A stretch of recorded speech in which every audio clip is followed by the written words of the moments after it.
तत्र द्रव्येंद्रिय स्वरूप प्रतिपत्त्यर्थमाह। अब उसमें दो प्रकार की इंद्रियां हैं, द्रव्येंद्रिय भावेंद्रिय।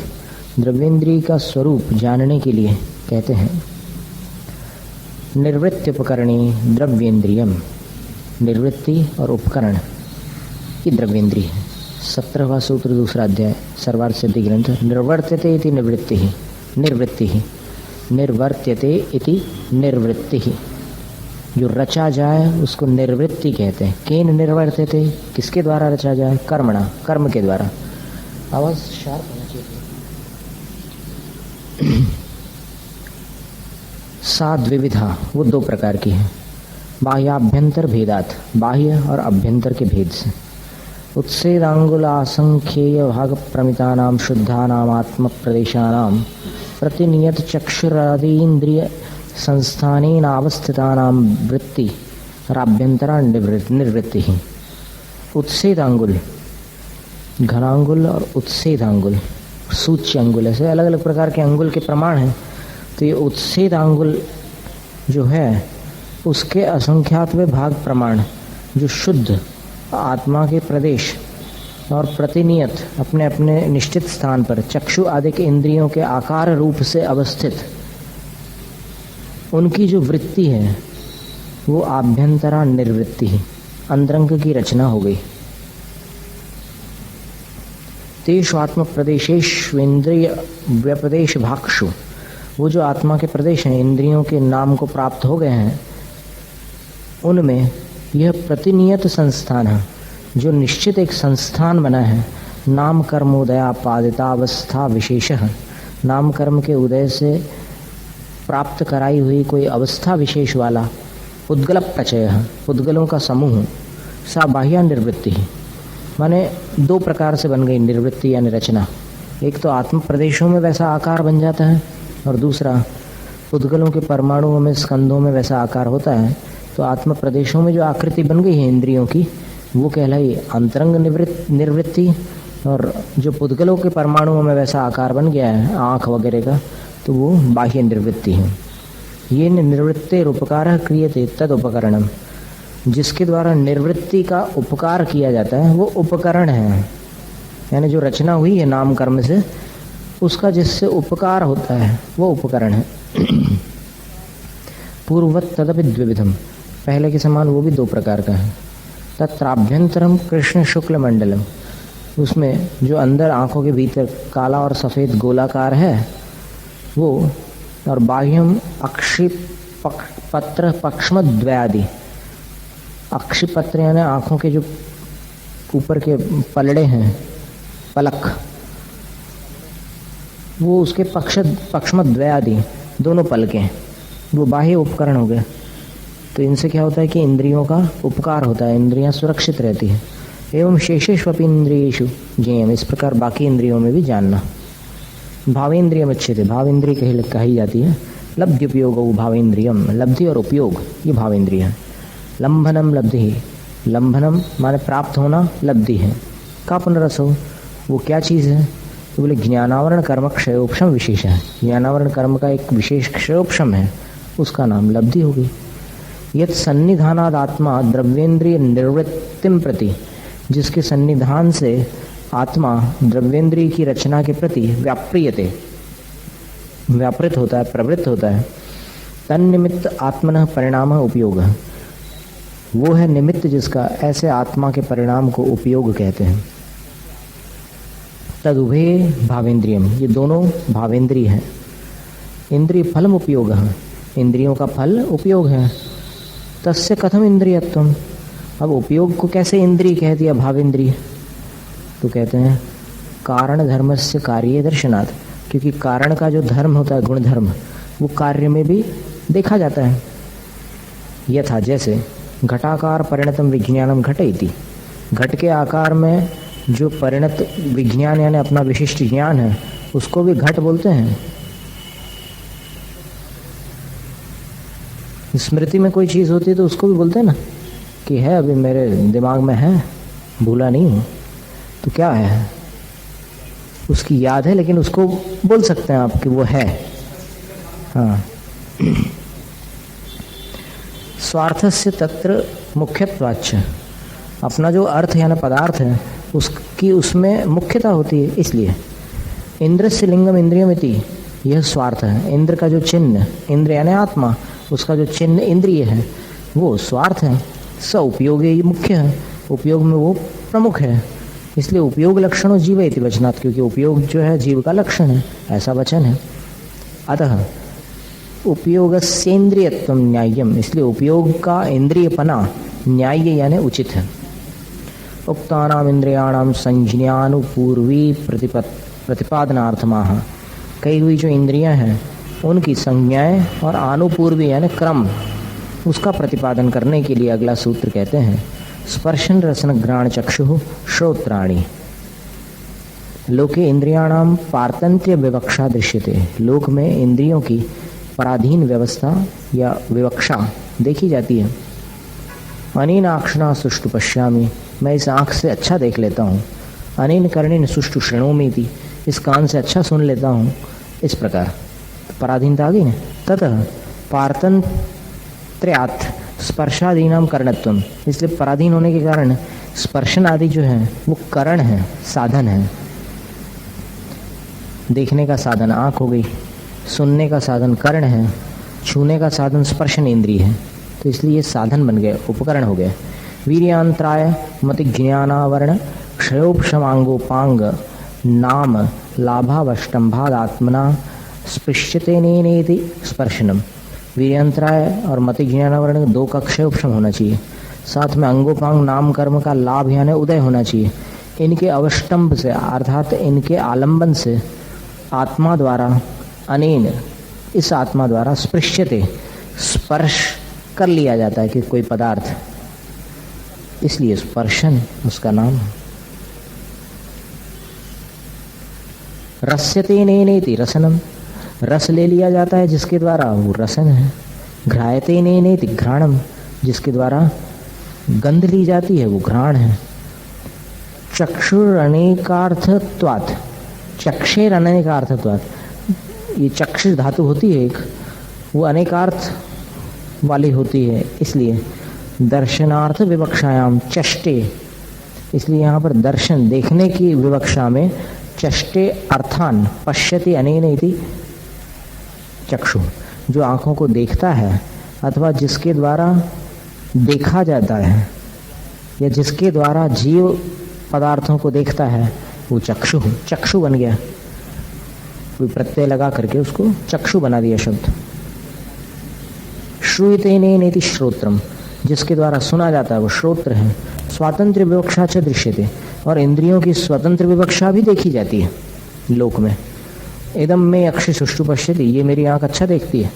अयम में कर्ण सुष्टु श्रृणोति, ये मेरा कान ठीक सुनता है। तथा स्पर्शनादि नाम कर्तरी निष्पत्ति, इसलिए स्पर्शन आदि का कर्ता में निष्पाद हो जाता है, निष्पत्ति हो जाती है। स्पृशती स्पर्शनम, जो छूता है वो स्पर्शन। रसती रसनम, जो स्वाद लेता है रसन। जिघ्रती घ्राणम, सूंघता है घ्राण। चष्टेति चक्षुषः, देखता है वो चक्षु। शृणोती श्रोत्रम, सुनता है तो श्रोत्र। ऐसा निर्देशक क्रम है, इनका निर्देश और क्रम एक एक वृद्धि क्रम प्रज्ञापनार्थ है, एक एक की वृद्धि के क्रम को बतलाने के लिए किया गया है। तेषाम इंद्रियाणाम विषय प्रदर्शनार्थमाह, इन इंद्रियों के विषय क्या हैं उसको प्रदर्शित करने के लिए कहते हैं स्पर्श रस गंध वर्ण शब्दास तदर्थाः।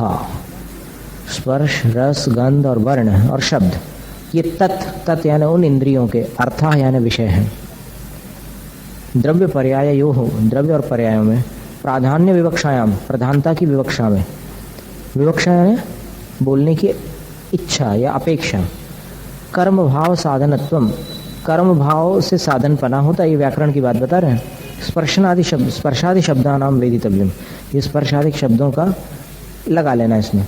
माने स्पर्शन इंद्रिय स्पर्श को जानती है, अब स्पर्श को जानती है का मतलब किसी न किसी विषय हो के स्पर्श को जानती है, ऐसा लगा लेना।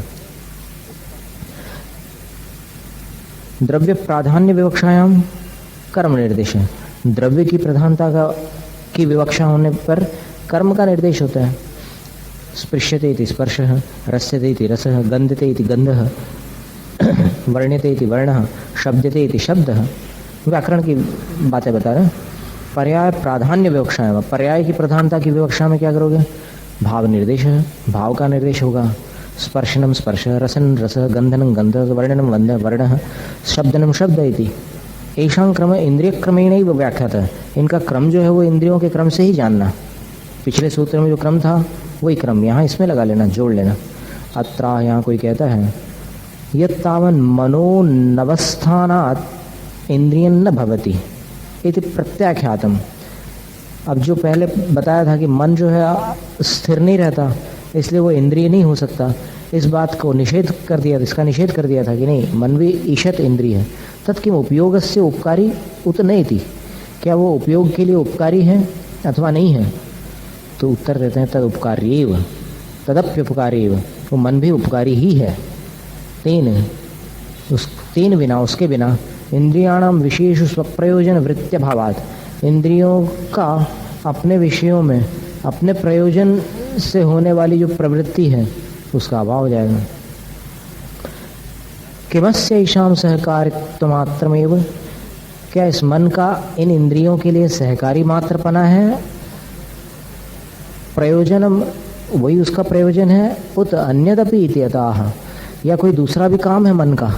सिर्फ इंद्रियों को सहयोग देना ही मन का काम है या और भी कोई काम करता है मन?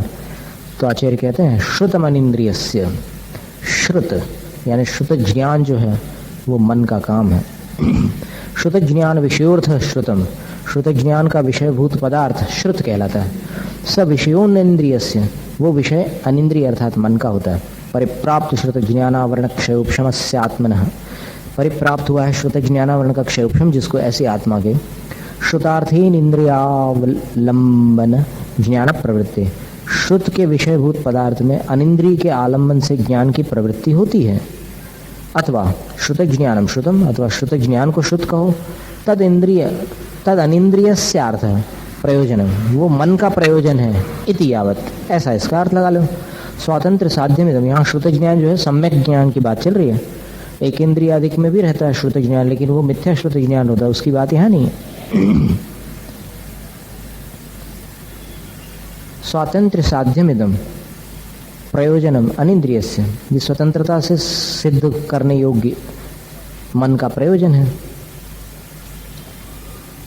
उक्तानाम इंद्रियाणाम प्रतिनियत विषयाणाम स्वामित्व निर्देशे कर्तव्ये यत् प्रथमं गृहीतम स्पर्शनम तस्य तावत् धारणार्थमाह। अब कही हुई जो इंद्रियां हैं, जो प्रतिनियत विषय वाली हैं, एक इंद्रिय दूसरे के विषय को नहीं जानती, तो उनके स्वामित्व का निर्देश की जहाँ पर बात आती है तो उनका करना चाहिए निर्देश। तो उनमें सबसे पहले ग्रहण की हुई स्पर्शन इंद्रिय, उसके स्वामी कौन है? अकेली स्पर्शन इंद्रिय के, उसका निश्चय करने के लिए कहते हैं वनस्पत्यंता नाम एकम, वनस्पति पर्यंत जो जीव होते हैं उनकी एक इंद्रिय हैं। एकम प्रथमम इत्यर्थ है, एक माने पहला स्पर्शन, वो इसका अर्थ हो गया। किम तत् स्पर्शनम, तत्केशाम, वो किन के होती है? पृथ्व्यादि नाम वनस्पत्यंता नाम वेदितव्यम, पृथ्वी को आदि लेकर वनस्पति पर्यंत एक स्पर्शन इंद्रिय होती है। तस्योत्पत्ति कारण उच्यते, स्पर्शन इंद्रिय की उत्पत्ति का कारण कहा जाता है। वीर्यांतराय स्पर्शन इंद्रिय आवरण क्षयोपशमे सति, वीर्यांतराय और स्पर्शन इंद्रिय आवरण का क्षयोपशम होने पर शेषेंद्रिय सर्वघाती स्पर्धक उदय सति, उदय च, बाकी इंद्रियों के सर्वघाती बाकी इंद्रिय संबंधी आवरणों के सर्वघाती स्पर्धकों का उदय होने पर शरीर नाम लाभावष्टंभे, शरीर नाम कर्म के लाभ माने उदय का अवष्टम आलंबन होने पर एकेंद्रिय जाति नाम कर्मोदय वशवर्तितायाम, एकेंद्रिय जाति नाम कर्म के उदय की वशवर्तिता होने पर च सत्याम, ऐसा होने पर स्पर्शनम एकेंद्रियम आविर्भवति, एक स्पर्शन इंद्रिय प्रकट होती है। इतरीशाम इंद्रियाणाम स्वामित्व प्रदर्शनार्थमाह, बाकी इंद्रियों के स्वामित्व का प्रदर्शन करने के लिए कहते हैं कृमि पिपीलिका भ्रमर मनुष्यादी नाम एकैक वृद्धानि, एकैकमिति वीप्सायाम द्वित्वम, एक एक वीप्सा माने बार बार दो बार कहा ना, ये इसलिए डबल लिखा है। एकैकेन वृद्धानि, एकैक वृद्धानि, एक एक से बढ़ती जा रही है, इसलिए ऐसा कथन है। कृमिवादिं कृत्वा, कृमि को आदि लेकर स्पर्शनाधिकारात, स्पर्शन का प्रकरण चल रहा था, तो स्पर्शनम आदिम कृत्वा, पहले इंद्रिय तो स्पर्शन रहेगी, एक एक वृद्धानी, एक एक को बढ़ाते जाना, इति अभिसंबंध क्रियते, ऐसा संबंध जोड़ लिया जाता है। आदि शब्द प्रत्येकम परिसमाप्यते, आदि शब्द को सबके साथ में परिसमाप्यते, परिसमाप्त कर लेना, जोड़ लेना।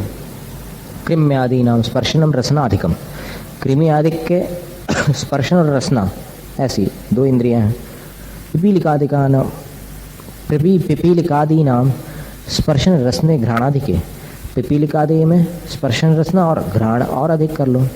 भ्रमरादि नाम स्पर्शन रसन घ्राणानि चक्षुरधिकानि, भ्रमर आदि के स्पर्शन रसन घ्राण और चक्षु उसमें अधिक कर लेना। मनुष्यादि नाम तान्येव श्रोत्राधिकानि इति, मनुष्यादि में वही इंद्रियां चार रहेंगी लेकिन श्रोत्र अधिक हो जाएगी। यथा संख्येन अभिसंबंधो व्याख्या था, इस प्रकार यथा संख्य क्रम से संख्या पूर्वक अभिसंबंध बतला दिया। तेषां निष्पत्ति ही, उनकी जो निष्पत्ति यानी रचना है, पूर्णता है, वो स्पर्शन उपपत्त्या, स्पर्शन की संगति के साथ व्याख्याता कही जा चुकी है। उत्तर उत्तर सर्वघाती स्पर्धकोदयेन, आगे आगे के सर्वघाती स्पर्धकों का उदय रहेगा वहाँ उसकी अपेक्षा से। एवं एतेषु संसारेषु द्विभेदेषु, इस प्रकार इन संसारियों में दो प्रकार के संसारी हैं, उनमें इंद्रिय भेदात, इंद्रियों के भेद से, थोड़ा और शार्प कर दो,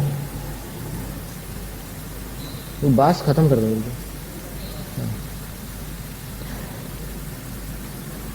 एवं एतेषु संसारेषु द्विभेदेषु, इस प्रकार इन संसारी जीवों में जो दो भेदों वाले हैं, इंद्रिय भेदात, इंद्रियों के भेद के कारण, पंच विदेशु, पांच भेद हो जाते हैं संसारी जीवों के। ये उन भेदों में ये पंचेंद्रिया, जो पांच इंद्रियों वाले जीव हैं, तद भेदस्यानुक्तस्य, उसके भेद को तो बताया नहीं आपने, तो इसलिए प्रतिपादनार्थमाह, उसका प्रतिपादन करने के लिए अगला सूत्र है संज्ञिनः समनस्काः, सैनी जीव जो होते हैं मन वाले होते हैं। मनोव्याख्यातम, मन की व्याख्या हो चुकी है। सहतेन ये वर्तनते, उस मन के साथ जो वर्तते हैं, ते समनस्काः, वे समनस्क कहलाते हैं। संज्ञिन इति उच्यन्ते, वो समनस्क जीव क्या कहलाते हैं? संज्ञिनी यानी सैनी। पारिशेष्याद इतरे संसारिणः प्राणिनो असंज्ञिनः इति सिद्धम, फिर पारिशेष न्याय लगा लो तो फिर इतर माने संज्ञी जीव के इतर यानी उसके छोड़कर दूसरे जो संसारी हैं वो प्राणी असैनी होते हैं, ये सिद्ध हो जाता है। ननुज, कोई शंका कर रहा है कि संज्ञी ने तनेनैव गतार्थत्वात् समनस्का इति विशेषणम अनर्थकम, संज्ञी इसी से सब गर्त अर्थ समझ में आ जाता है, तो समनस्क ऐसा विशेषण देने की क्या आवश्यकता है, वो तो व्यर्थ है। ये तो क्योंकि मनोव्यापारो, मन का जो व्यापार अर्थात मन का जो परिणमन है वो हिताहित प्राप्ति परिहार और परीक्षा, क्या है मन का कार्य, क्या है? हित की प्राप्ति करना और अहित का परिहार यानी त्याग करना, और इसकी परीक्षा करना, हित क्या है और अहित क्या है। संज्ञा भी सैवेति, और संज्ञा भी उसी का नाम है। नहीं तद्युक्तम, नहीं, जो तुम्हारी शंका है वो उचित नहीं है। क्यों? संज्ञा शब्दार्थ व्यभिचारत, क्योंकि संज्ञा शब्द के अर्थ में दोष आता है, कई प्रकार के अर्थ निकल सकते हैं संज्ञा के। संज्ञा नाम इति उच्यते, नाम को भी संज्ञा कहा जाता है। तद्वंत संज्ञा इति सर्वेषाम अति प्रसंग, अगर ऐसा कहो कि भाई नाम वाले जो जीव हैं वो सैनी हैं, तो फिर सभी जीवों के नाम हैं तो सारे जीव सैनी हो गए, तो ऐसा अति प्रसंग हो जाएगा। संज्ञा ज्ञानम इति चेत, अब संज्ञा का अर्थ ज्ञान भी होता है, ऐसा यदि मानेंगे तो फिर सर्वेषाम प्राणी नाम ज्ञानात्मकत्वाद अति प्रसंग, सारे प्राणियों के पास ज्ञान होता है इसलिए सारे सैनी हो जाएंगे, तो ये भी अति प्रसंग हो जाएगा। आहार आदि विषयाभिलाषा संज्ञा इति चेत, फिर अगर कोई कहे कि आहार आदि विषयों की अभिलाषा का नाम संज्ञा है, चार संज्ञाएं होती है ना, ऐसा यदि कहो तो तुल्यम, एक ही बात है वो तो। तस्मात, इसलिए समनस्का इति उच्यते, इसलिए ये कहना पड़ता है कि नहीं, संज्ञी समनस्क जीव है, यानी मन वाले जीवों को ही यहाँ पर संज्ञी माना गया है। एवं च कृत्वा, ऐसा करके गर्भांडज मूर्छित सुषुप्त्याद्यवस्थासु हिताहित परीक्षा भावे भी, गर्भ अवस्था में, अंडज अवस्था में, मूर्छित अवस्था में, सुषुप्त यानी गहरी निद्रा की अवस्था में, और आदि यानी और भी कभी नशे में हो या कोमा में हो या किसी भी अवस्था में, इन अवस्थाओं में हिताहित की परीक्षा नहीं कर पाता, लेकिन तो भी मन सन्निधानात्, मन का सन्निधान होने के कारण संज्ञित्वम उपपन्नम भवति, सैनीपना वहाँ पर उचित ही होता है। बेहोश हो जाने पर असैनी हो जाए और जागृत होने पर सैनी हो जाए, ऐसा नहीं है। मन वाला है इसलिए वो बेहोश हो या कैसा भी हो सैनी है, ऐसा। यदि हिताहितादि विषय परिस्पंद प्राणिनां मन प्रणिधान पूर्वक, अगर हित और अहित आदि विषयों में जो परिस्पंद होता है प्राणियों का, वो मन प्रणिधान, मन के ध्यान पूर्वक होता है। अथ फिर अभिनव शरीर ग्रहण प्रत्यागूर्णस्य विशीर्ण पूर्व मूर्तेर निर्मनस्कस्य यत्कर्म तत्कुत इति उच्यते। बोले कि फिर जो नया शरीर ग्रहण करने के लिए प्रत्यागूर्ण है, निकला हुआ है, और विशीर्ण पूर्व मूर्ते, छूट गया है पुराना शरीर जिसका, ऐसा कोई जीव है जिसके पास मन भी नहीं है, वो कैसे चला जाता है वहां तक जहां उसको अगले जन्म में पैदा होना है? तो उसका कौन सा कर्म होता है? तो बतलाते हैं, विग्रहगतौ कर्म योग। विग्रह गति यानी नए शरीर के लिए जो गति हो रही है जीव की, उसमें कर्म योग, कर्म का योग होता है। कैसा? विग्रहो देह, विग्रह यानी शरीर, विग्रहार्था गतिर विग्रह गति, शरीर के लिए होने वाली गति विग्रह गति है। अथवा विरुद्धो ग्रहो विग्रहो व्याघात, अथवा विग्रह का दूसरा अर्थ होता है विरुद्ध ग्रह। विरुद्ध ग्रह का मतलब व्याघात, मोड़ा। कर्मादाने भी, कर्म के स्वीकार करने पर भी, नोकर्म पुद्गलादान विरोध इत्यर्थ है।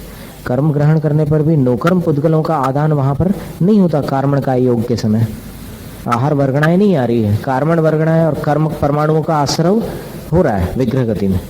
विग्रहीण गतिर विग्रह गति है, विग्रह पूर्वक होने वाली गति विग्रह गति है। सर्व शरीर प्ररोहण बीजभूतम कार्मणम शरीरम, सभी शरीरों का जो प्ररोहण में बीजभूत, सभी शरीरों को उगाने वाला बीज कार्मण शरीर, कर्म इति उच्यते, उसको ही कर्म कह दिया यहाँ पर। योगो, और योग क्या है? वांग मनस काय वर्गणा निमित्त आत्म प्रदेश परिस्पंद, वचन मन और काय की वर्गणाओं का है निमित्त जिसमें, ऐसा आत्म प्रदेशों का परिस्पंद योग है। कर्मणा कृतो योग कर्म योग, कर्मों द्वारा किया हुआ जो योग है वो कर्म योग है। विग्रह गतो भवति इत्यर्थ, वो विग्रह गति में वो वाला योग होता है कार्मण का योग। तेन, इसलिए कर्मादानम देशांतर संक्रमश्च भवति, उस कार्मण का योग के द्वारा कर्मों का आदान होता है, आश्रव, और देशांतर संक्रम यानी स्थानांतरण भी हो जाता है। आहा, अब कोई कहता है जीव पुद्गलानाम गतिमास्कंदताम देशांतर संक्रम किम आकाश प्रदेश क्रमवृत्त्या भवति उत अविशेषेणेत्यतः, कि जीव और पुद्गलों का जो गति को प्राप्त होने वाले जीव पुद्गल हैं, उनका देशांतर संक्रम, अन्य स्थान पर जो संक्रम यानी जाना होता है, क्या वो आकाश के प्रदेशों के क्रम की प्रवृत्ति से, मतलब आकाश पंक्तियों से होता है, अथवा कहीं से भी कहीं चले जाते हैं? तो आचार्य कहते हैं अनुश्रेणी गति है।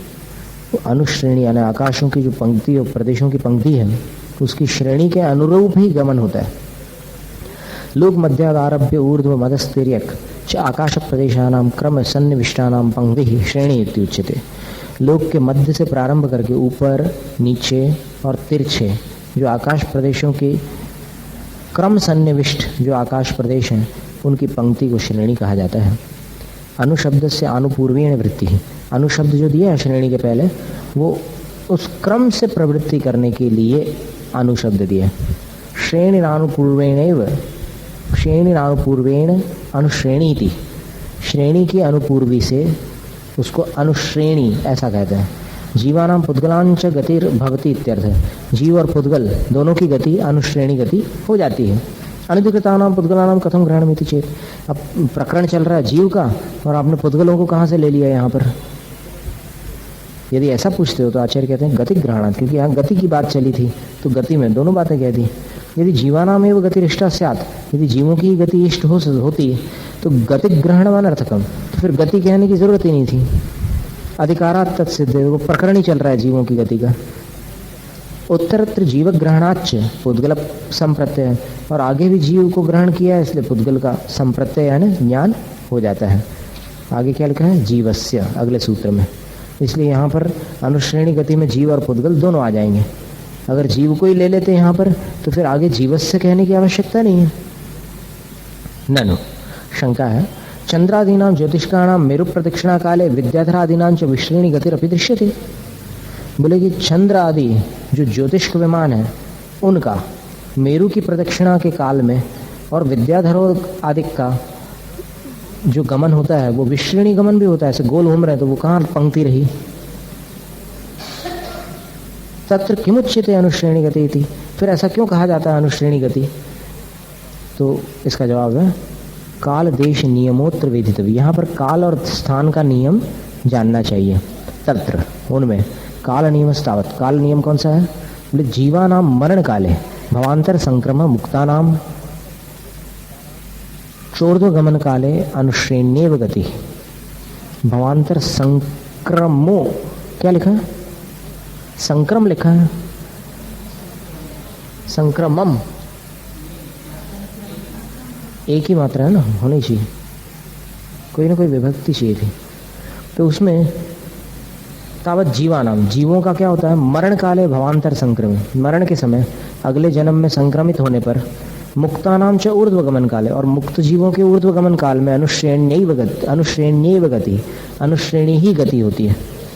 देश नियमों पर ऊर्ध्व लोकाद अधोगति, और स्थान का नियम क्या है कि ऊपर ऊर्ध्वलोक से अधोगति हो रही है, अथवा अधोलोकाद ऊर्ध्वगति, अधोलोक से ऊर्ध्वगति हो रही है, अथवा तिर्यक लोकाद अधोगतिर रूर्ध्वा वा, तिर्यक लोक से ऊपर या नीचे दोनों तरफ गति हो रही है। तत्रानुश्रेण्येव, उसमें अनुश्रेणी गति ही होगी। पुद्गलानाम च या लोकांत प्रापिणी सा नियमाद अनुश्रेण्येव, और पुद्गलों की गति जो उसको लोकांत तक के पहुंचाने वाली है वो भी नियम से अनुश्रेणी है।